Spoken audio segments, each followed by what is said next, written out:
Your team sports headquarters. Medical technologies continue to improve every day, and there's a technique that's helping doctors get a better idea of how to prevent cancer progression. It's called interventional radiology, and it can reduce the risk patients have in traditional surgery. And joining us this morning from the Cancer Treatment Centers of America is Dr. Jack. Good morning. Good morning. How are you? Good. So exactly what is this interventional radiology? So interventional radiology is a type of procedure that is performed on patients who are candidates for a non-surgical approach. There are certain times when a bloodless surgery is necessary to be able to control the progression of disease. And this is one form of a bloodless surgery that is very helpful to patients. And you've actually brought along an illustration for us as to exactly what the procedure is like. Kind of take us through these steps. Okay, so this is it's not really a melon. It's supposed to be a liver or a tumor of some sort. If we take a look on the inside of this organ, you can see that sitting inside is a tumor. This plum is the tumor itself. And this is what an interventional radiologist would use. They would use something called an RFA probe. And this is able to deliver microwaves to the center of this tumor.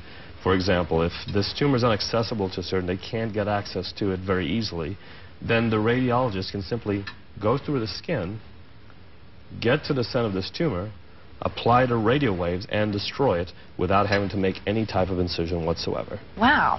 And is this something that you guys are doing a lot of here in Tulsa? Yes, we are. We have an entire suite dedicated for these RFA procedures. So it's an entire tracking system, an entire monitoring system, dedicated, and it's one of the only hospitals that really has it in town. And you said that this is something that's been around for a while, but it's been experimental, and now it's becoming a little bit more mainstream. Right, because they have more technologies available for tracking the motion of the liver, motion of the organs, and so forth. It's like a GPS system, and their ability to be able to monitor these things very closely has been very, very instrumental in being able to do these procedures safely.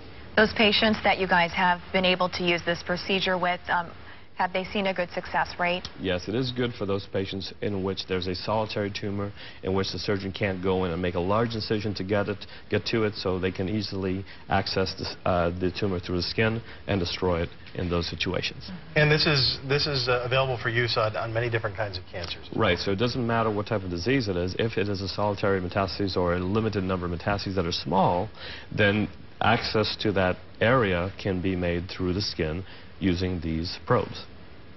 Terrific. Oh, yeah, awesome. Well, thank you so much for coming in this morning and showing us. Thank you. Very cool illustration. And again, Cancer Treatment Centers of America has a special offer for FOX23 viewers, a free subscription to the quarterly magazine Cancer Fighters Thrive. Just head over to fox23.com, click on the Fox box, and search Cancer Fighters Thrive to sign up.